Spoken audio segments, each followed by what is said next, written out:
नमस्कार, आप देख रहे हैं द न्यूज। मैं हूं आपके साथ अर्जुन खजूरिया।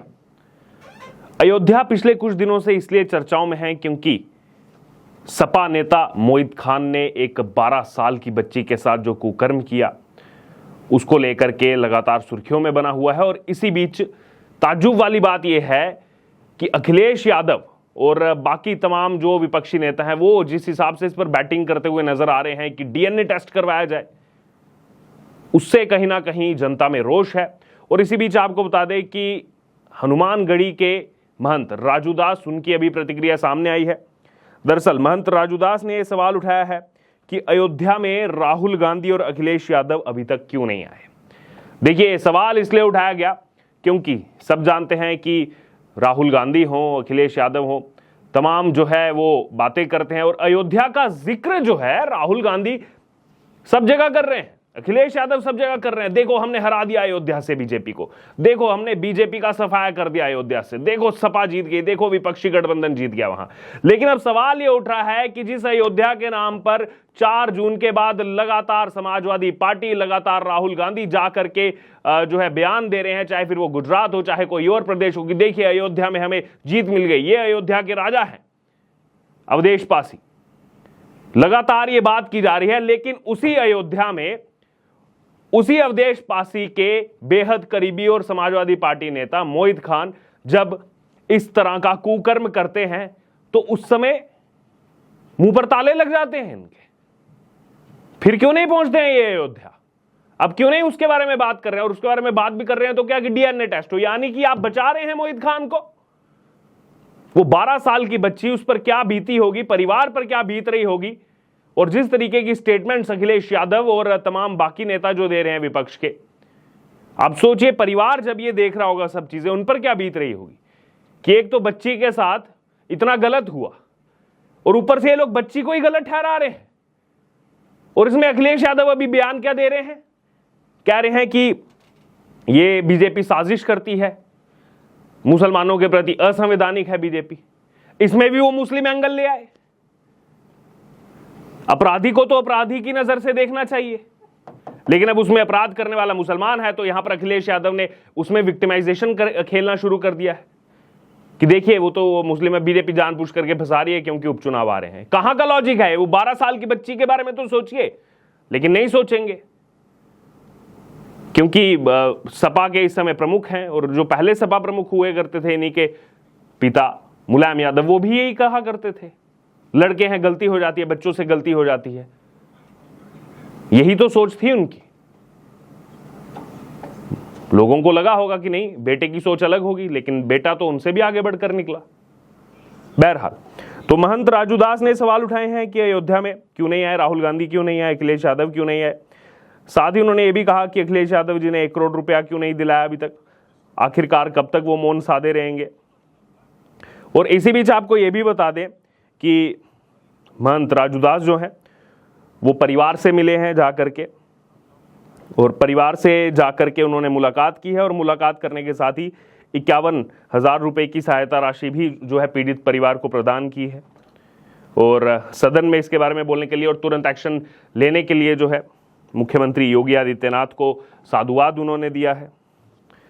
और मामले को तुरंत संज्ञान में लेने के लिए जो है भाजपा के शीर्ष नेतृत्व का भी धन्यवाद किया है।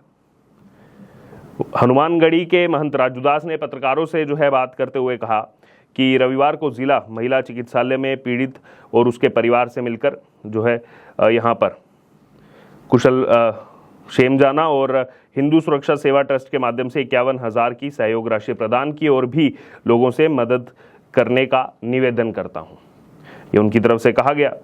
और साथ ही साथ आगे उन्होंने कहा कि मैं बीजेपी के शीर्ष नेतृत्व अधिकारी और पदाधिकारियों का धन्यवाद देना चाहता हूं। वो लोग यहां पर आकर पीड़िता से मिल रहे हैं और न्याय मिल सके इसका पूरा प्रयास कर रहे हैं। किसी भी प्रकार के धर्म के उस पर प्रभाव नहीं पड़े, इसका पूरा प्रयास किया जा रहा है। आगे उन्होंने कहा कि मुख्यमंत्री योगी आदित्यनाथ को बहुत बहुत साधुवाद है जिस प्रकार से उन्होंने सदन में बोला। वहीं दुर्भाग्य है कि अखिलेश यादव का जिस प्रकार से पोस्ट आया है कि पहले डीएनए टेस्ट हो, इस पर मैं कहूँगा कि पहले उनका डीएनए टेस्ट हो जाए फिर बच्ची का डीएनए टेस्ट हो। मतलब उस बच्ची के साथ इतना गलत हुआ, उसके बाद भी अखिलेश यादव अड़े हुए हैं डीएनए टेस्ट के लिए। बहरहाल आगे यहां पर राजू दास ने कहा कि मैं सदैव पीड़ित परिवार के साथ खड़ा हूं। अयोध्या जैसी पावन धरती पर ऐसे जघन्य कृत्य करने वाले अपराधी को फांसी की सजा हो, यही सरकार से मांग है। अब देखिए, उन्होंने तो ये कहा है कि फांसी की सजा हो, सरकार से इसकी मांग की है, लेकिन केवल अयोध्या नहीं बल्कि देश में कोई भी ऐसा कुकर्म ना करे, उसके लिए फांसी की सजा होनी ही चाहिए। और इसी बीच आपको ये भी बता दें कि गिरिराज सिंह केंद्रीय मंत्री, उनकी भी अब इस मामले पर जो है वो प्रतिक्रिया सामने आ रही है। अखिलेश यादव और साथ ही साथ राहुल गांधी को आड़े हाथों लिया है गिरिराज सिंह ने। पहले सुनिए यहाँ पर गिरिराज सिंह क्या कह रहे हैं। देखिए, अयोध्या में इतना नृशंस हत्या का काम किया, केवल नाबालिग लड़की के साथ बलात्कार नहीं, वो जितनी इसकी निंदा की जाए निकृष्टता का, वो कम होगा। लेकिन अखिलेश यादव जी की जुबान नहीं खुलेगी, अवधेश प्रसाद जी सांसद की जुबान नहीं खुलेगी, राहुल गांधी जी की जुबान नहीं खुलेगी, क्योंकि उसका नाम है मोईद खान।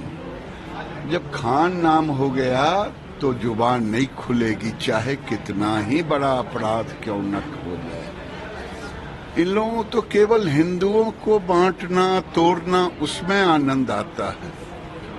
जहां वोट बैंक की राजनीति, एक बार भी अखिलेश यादव की जुबान नहीं खुली है। दुर्भाग्य है इस देश का। तो सुना आपने यहाँ पर केंद्रीय मंत्री गिरिराज सिंह को, वो कह रहे हैं कि जो घटना घटी है यहाँ पर नाबालिग लड़की के साथ, ये केवल इसको एक रेप के रूप में नहीं देखा जा सकता, इसको एक हत्या के प्रयास के रूप में देखा जाना चाहिए।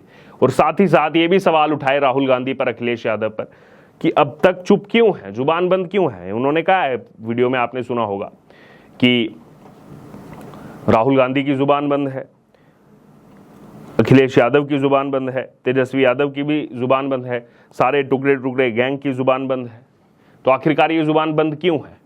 क्योंकि लगातार सवाल ये उठता है कि मणिपुर पर पिछले 1.25 साल से हो हल्ला मचा रहा है विपक्ष, और मणिपुर में जो हुआ बेहद गलत हुआ, कोई उसको डिफेंड नहीं कर रहा है, बहुत गलत वो घटना घटी। लेकिन इसका मतलब ये नहीं है कि विपक्ष को केवल मणिपुर दिखेगा, संदेश खाली नहीं दिखेगा, पश्चिम बंगाल में बाकी जो घटनाएं हो रही हैं महिलाओं के साथ वो नहीं दिखेंगी, और जहां पर अपना ही नेता है जिसने इस कुकर्म को अंजाम दिया है वो भी नजर नहीं आएगा विपक्ष को, राहुल गांधी को वो भी नजर नहीं आएगा। और राहुल गांधी तो क्या, उनकी बहन प्रियंका गांधी वाड्रा यूपी चुनाव में क्या नारा दिया था, लड़की हूं लड़ सकती हूं। और अब जब लड़की के लिए लड़ना चाहिए, एक 12 साल की बच्ची के लिए लड़ना चाहिए, तो एकदम शांत है, एकदम चुप है। क्यों? क्योंकि गठबंधन में है, और गठबंधन के ही एक बड़े नेता ने और सांसद के करीबी ने जो है इस जघन्य अपराध को अंजाम दिया है, तो लड़ने की बात कहां से करेंगी। बहरहाल, अब आपकी इस पूरी खबर पर क्या राय है, कि आपकी प्रतिक्रिया है? जो अखिलेश यादव कह रहे हैं डीएनए टेस्ट की बात कर रहे हैं, इसमें फिर से उन्होंने मुस्लिम एंगल जोड़ दिया है, संवैधानिक जो है इसको करार वो दे रहे हैं कि ये बीजेपी की साजिश है। और गिरिराज सिंह की भी बात आपने सुनी। अब आपकी क्या राय है इस पूरी खबर से, आप जरूर हमारे साथ कमेंट बॉक्स में शेयर करें और बने रहें द न्यूज़ के साथ। धन्यवाद।